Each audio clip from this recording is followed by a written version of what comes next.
चलिए students, worksheet देख लेते हैं। जैसा कि मैंने ड्यूरिंग द वीडियो आपको बोला था कि each day you will get a worksheet related to the same tense. Worksheet है अपना रिलेटेड टू प्रेजेंट टेंस। आज फर्स्ट टेंस ही हम लोगों ने स्टार्ट किया है। तो फर्स्ट क्वेश्चन जो मैंने इसमें डाला है, देखिए हम दोनों तरीके से पढ़ेंगे इसको, उसका यूज भी पढ़ेंगे और एग्जाम के पॉइंट ऑफ व्यू से भी पढ़ेंगे। तो पहला क्वेश्चन जो मैंने लिखा है, ये लिखा है कि translate the following sentences into English. सूर्य पूरब में निकलता है, आपको आना चाहिए। देखिए the sentence is getting end with the letters that is ताहे। ओके, ताहे से सेंटेंस का एंड हो रहा है, तो अपने को समझ आ जाना चाहिए कि प्रेजेंट इंडेफिनिट का सिंपल सेंटेंस है भाई ये, है ना।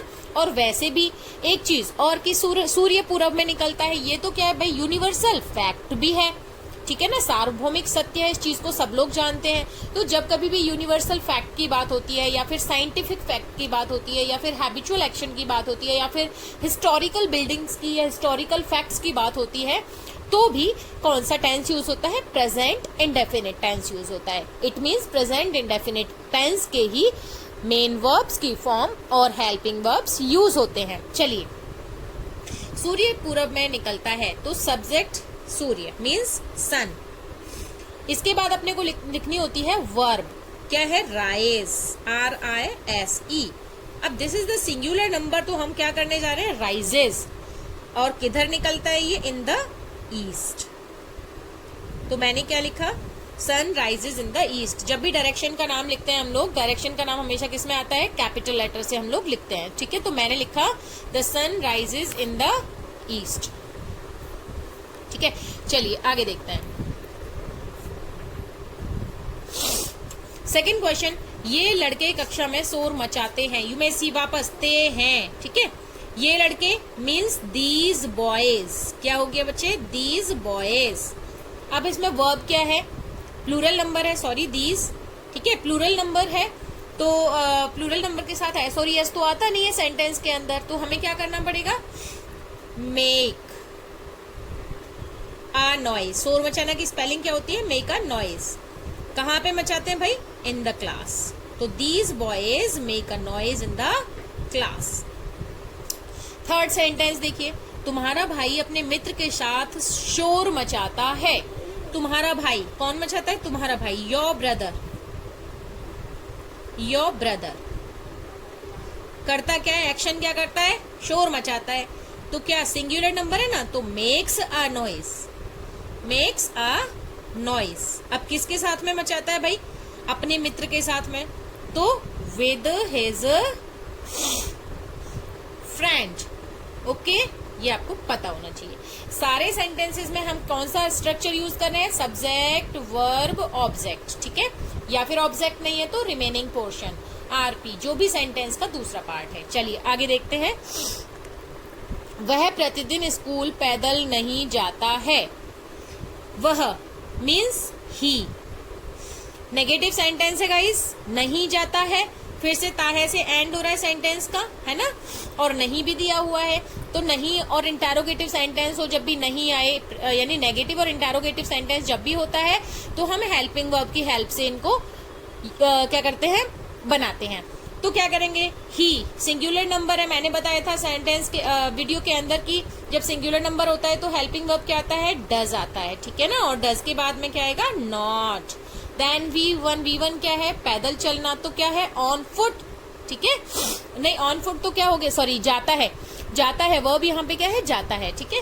तो he does not go on foot, पैदल नहीं जाता है, ठीक है।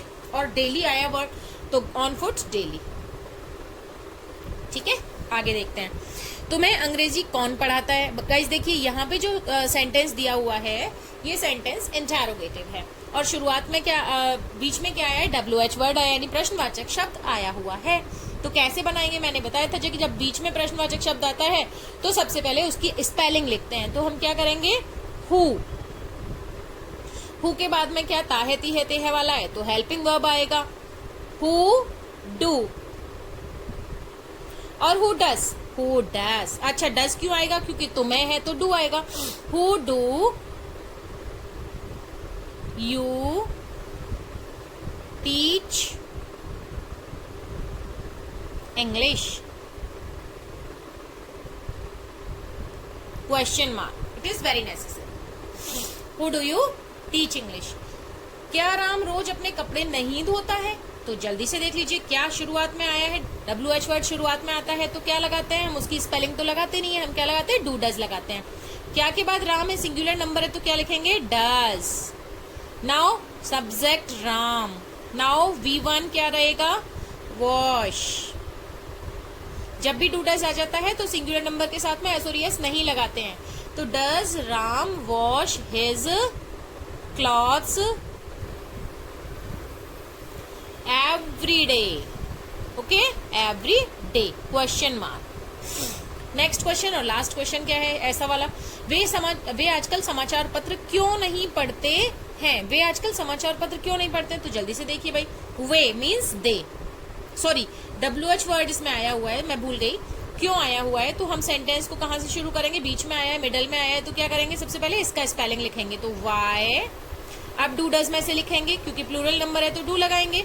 डू, सब्जेक्ट दे, रीड, नहीं नेगेटिव भी है इसके साथ में तो दे के बाद में नॉट लगा देंगे, सब्जेक्ट के बाद नॉट आ जाएगा। अगर इंटेरोगेटिव और नेगेटिव दोनों तरह का सेंटेंस है तो उसमें सब्जेक्ट के बाद में नॉट लगा देते हैं। Why do they not read the newspaper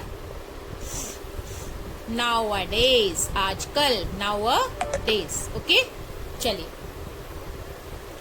next. अब अगले क्वेश्चन पे हम लोग आ जाते हैं। ठीक है, ये क्वेश्चन है कि आप किस तरीके से वर्ब का करेक्ट फॉर्म फिल करोगे और ये एग्जाम्स में आता है। ठीक है, चलिए। The students play cricket match every day, every Sunday दिया हुआ। देखो एवरी वर्ड जब भी आ जाएगा आपको बिल्कुल फाइंड कर लेना है, पता लगा लेना है, कंफर्म कर लेना है कि भाई जो गिवन सेंटेंस है इसमें कौन सा वर्ब आएगा? प्रेजेंट इंडेफिनिट का वर्ब आएगा। तो देख लीजिए आप, the students play cricket match every Sunday, तो प्ले है तो स्टूडेंट्स प्लूरल नंबर है यहाँ पे तो प्ले का प्ले ही रहेगा। ठीक है, सेकेंड जो अपना सेंटेंस है ये है he the dictionary occasionally consult. He singular number है, ओकेजनली वर्ड आया है। ओकेजनली हम ऑलरेडी पढ़ चुके हैं कि अगर ओकेजनली है ना, ऑलवेज, यूजुअली, जनरली, ठीक है, every day, every week, every month, twice a day, once a day, ये वाले वर्ड्स आते हैं तो क्या होता है भाई, वहां पे प्रेजेंट इंडेफिनिट यूज होता है। तो ओकेजनली आया है तो कंसल्ट्स हो जाएगा, CONSULTS, क्योंकि सिंगुलर नंबर है ही। ठीक है, ठीक है, आगे देखिए।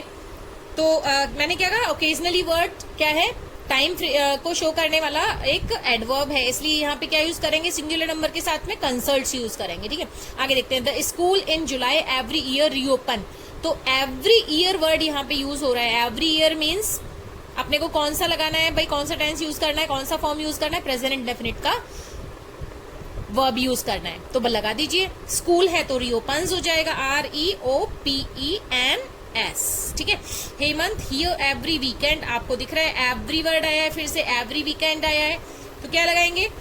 कम। यहाँ पे हम कम लिख देते हैं, वर्ब मैंने लिखा नहीं है तो, या विजिट लिख देते हैं, कम लिख देते हैं, विजिट लिख देते हैं, कुछ भी लिख देंगे तो यहाँ पे हम हेमंत विजिट्स करेंगे।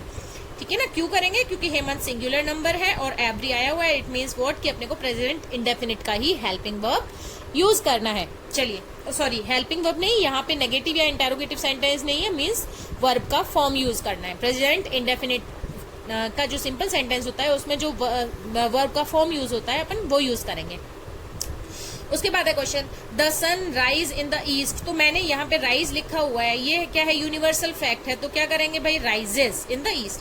Water boils at 100 degree Celsius, ठीक है, तो ये भी एक साइंटिफिक फैक्ट है, तो यहाँ पे बॉइल्स इसलिए आएगा क्योंकि ये साइंटिफिक फैक्ट है। और ऐसे सेंटेंसेस को जब बनाते हैं तो प्रेजेंट इंडेफिनिट में बनाते हैं, मतलब प्रेजेंट इंडेफिनिट टेंस का ही फॉर्म ऑफ वर्ब और हेल्पिंग वर्ब यूज करते हैं। सो स्टूडेंट्स, आई होप कि आपको वीडियो और वर्कशीट अच्छे लगे होंगे। अगर आपको ठीक लगे हैं, आपके लिए वैल्यूएबल रहे, बेनिफिशियल रहे हैं, then please subscribe my channel. Thanks a lot.